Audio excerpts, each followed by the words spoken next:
COVID-19 has put a tremendous amount of pressure on us as a nation, but particularly on parents, teachers, and children. The ongoing debate of whether it's safe to take our children back to school has been a contentious issue. It is from this premise that I wanted to ask us, should we do it? Should we not? I'm a mother, I'm a doctor, and I want to know from expert leaders, pediatrics, world-class educators, and psychologists, including parents and children themselves. Should we take our kids back to school? Is it safe? I'm very sensitive to the fact that there are some schools where online education is just not possible, but where you have the option, where online education and quality tele-education, remote children's teaching is a viable option. Should this be considered? To quote the famous Shakespearean play, Hamlet says in Act 3, Scene 1, to be or not to be. I want to parody that and say, to school or not to school? That is the question. Come and join us, tune in, and let us hear from our professionals and from the voices of children and parents.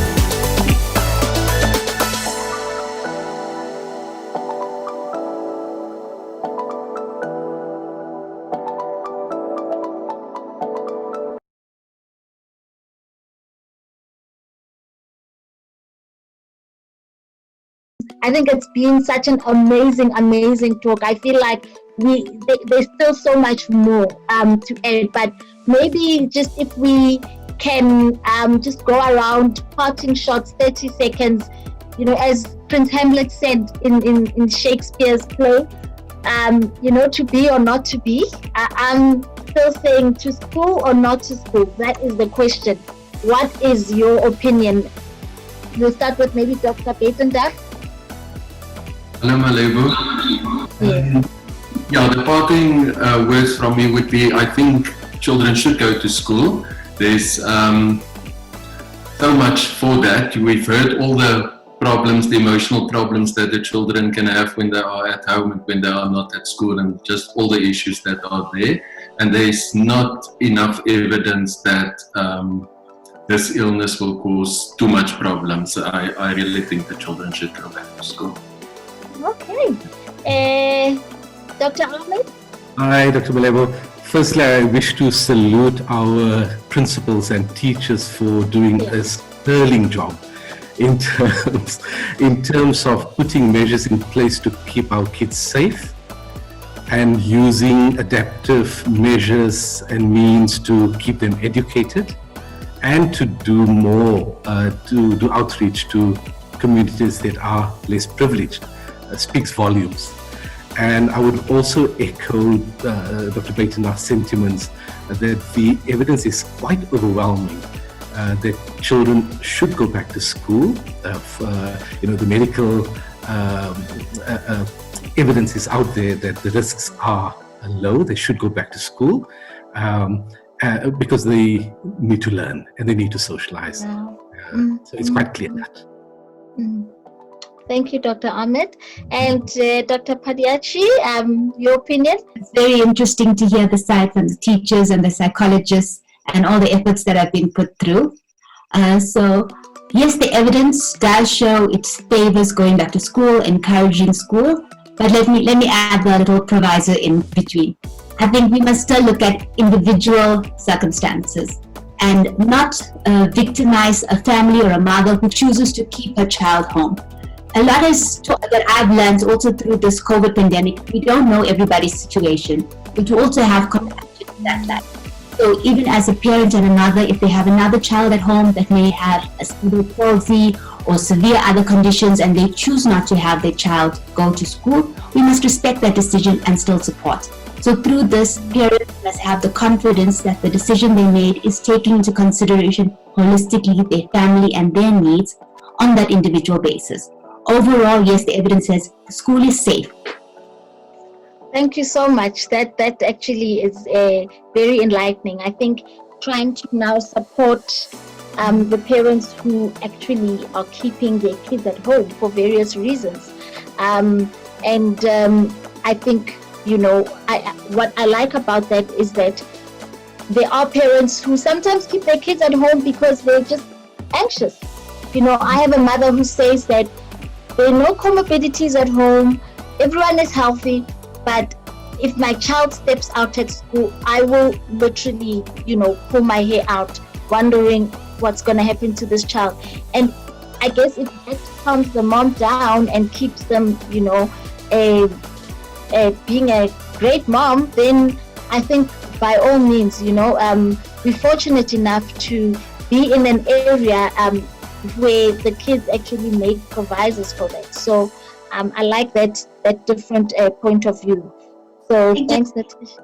Is also finding a way to support families who are scared themselves and they have a lot of anxiety to slowly almost re-emerge back into society. The school says, okay, come for an hour to see how your child feels, because it's been a lockdown for a long time and now we're taking out our masks, we need to show our faces again. People are getting a bit scared about how it is to go back to school, so helping people re-emerge safely into society.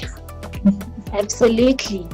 And now to our heroes of the day. I've got so much respect for teachers right now. To school or not to school, Mr. Rothman? Absolutely, definitely. For me, the greatest excitement, although this is going out to the Joburg North community, for those of you, Dr. Malebo knows, but I actually live in Pretoria.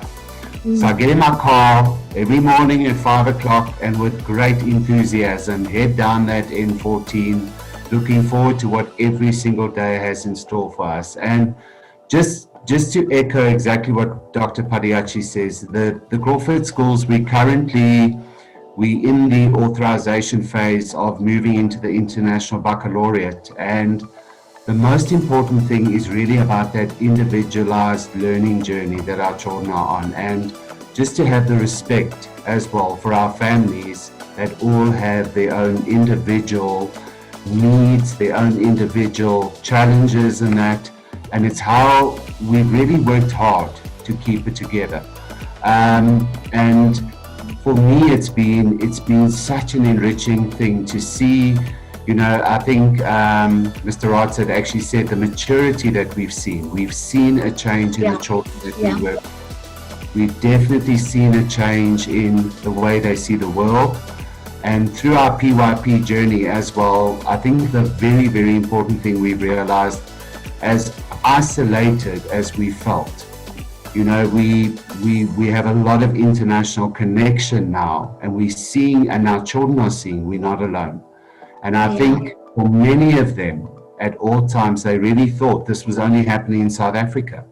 But through the journey we've done with them, they've seen this is international, and they're seeing the excitement as well on the news of other children going back and the way that things have changed in Europe and in America. And we have a lot of one-on-one interactions with our schools overseas too. And for me, it's a definite thumbs up, back to school.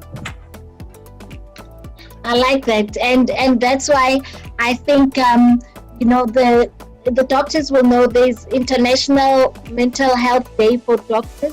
And there was a move called Crazy Socks for Docs, where we all wore crazy socks because of all the pressure that we're under. I think a lot of therapists and psychologists are convinced that most medical practitioners have a little bit of crazy in them, and hence the Crazy Socks for Docs movement. But I think with all the pressure that the teachers are under, we need Crazy Socks for Teachers. You can join the bandwagon. I know, Mr. Rothman, recently we had our Crazy Socks for Dogs. So Mr. Rothman happens to be a patient of mine for many years, and last week when he came, I was like, hey mom, you also crazy like me, look at these socks, with emojis and so I think that perhaps the teachers as well, because of we are realizing that it's not just doctors who are under pressure and under a tremendous amount of, we face a lot of challenges. Mr. Roth, your parting shot to school or not to school? That's the question. I'm definitely for schooling, and it's not because of the finishing the curriculum. That's not even secondary. That's tertiary. It's about the educational part of it. Looking after our children, making them feel loved, providing them a comfort zone where they, a place where they can feel comfortable, where they can grow, where they can socialize. And that's so important, where they can connect with each other. Cheryl, yeah. I loved what you said a little bit earlier. We need to physical distance, but not social distance, and that's such a key difference. It's we are all social beings, and just to provide that space for them where, So I do, I'm all for it. Sure. Yeah. No, thanks. And I think I like what you said, when you hammer what we're saying, physical distance, but not social distance. One of the things that I noticed, and that also speaks to Dr. Natasha. Definitely to school. I think when we are at school, that engagement and that connectedness is there. I keep on telling my staff that it's more important to connect than to impart content. And the imparting content you can do online, but the connection and the engagement and the the feeling, as you said, Malebo, when you got that sixth sense and that you can feel and you can see in their eyes when they are in front of you. And I think they need each other as much as they need to be in the school environment. They really are enjoying, the kids that are at school are really enjoying it. They're so excited to be there, and it really provides the opportunity to connect on a very different level than online. So to school, hey? Yes, so I think this is a landslide victory, but I would agree with you, Cheryl. As I said, because of where I find our practice is at, we see a lot of Dainfin kiddies, and they are just very excited. They are besides themselves. So at least we've got evidence, The pediatricians like numbers, they like evidence. So what's the evidence? What's the p-values? So I'm literally seeing evidence of the children flourishing in that environment. To school or not to school, I would say that depends on the individual and the family, and to see the dynamics of health issues, of psychological, emotional, and where is the family at.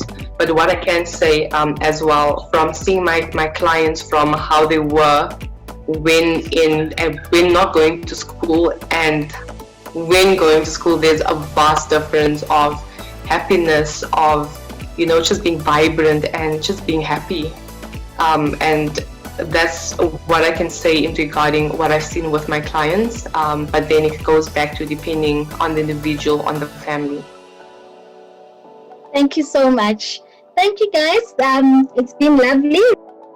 Hi, this is Chase, and I way prefer normal school because online school is just boring, and normal school it's just very fun because you get to see all your friends, and yeah.